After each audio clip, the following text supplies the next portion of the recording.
தந்தை மகன் தூய ஆவியாரின் பெயராலே ஆமென். இயேசு கிறிஸ்து அன்புமிக்க சகோதர சகோதரிகளை உங்கள் அனைவருக்கும் கிறிஸ்து இயேசுவின் அன்பு கலந்த வணக்கத்தை தெரிவித்துக் கொள்கின்றேன்.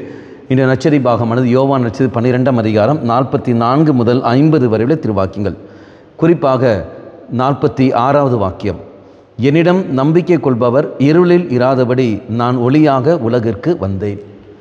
அப்போ இயேசு மேல் நம்பிக்கை கொள்கிறவர்கள் ஒரு நாளும் இருளுக்கு தள்ளப்பட மாட்டார்கள், இருளுக்கு போக மாட்டார்கள்.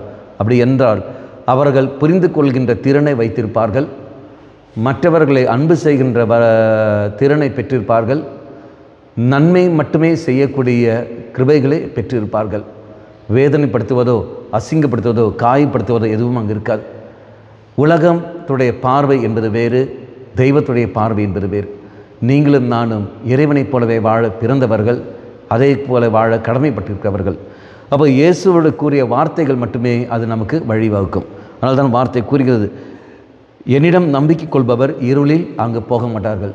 அப்போது இயேசு மேல் நம்பிக்கை வைத்து வாழ வேண்டும். நம்முடைய வாழ்க்கையை அலசி பார்ப்போம். இன்று நான் இருளில் விழுந்திருக்கிறேன் என்றால் இயேசு மேல் நம்பிக்கை இல்லை, அவருடைய வார்த்தையும் நான் ஏற்றதில்லை. ஒளிக்கு நான் கடந்து வர வேண்டும். என்னுடைய எதிர்காலம் எப்படி இருக்க வேண்டும் நாம் புரிந்து கொள்ள வேண்டும் என்றால் ஒளியாம் இயேசுவை ஏற்றுக்கொண்டால் மட்டுமே தான் முடியும். கண்களை மூடிக்கொள்ளுங்கள்.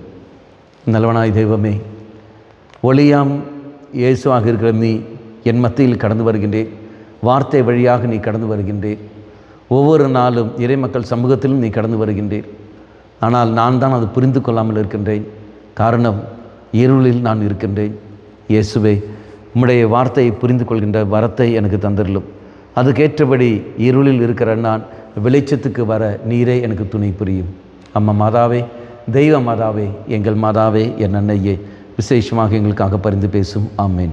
தந்தை மகன் தூய ஆவியாரின் பெயராலே ஆமேன்.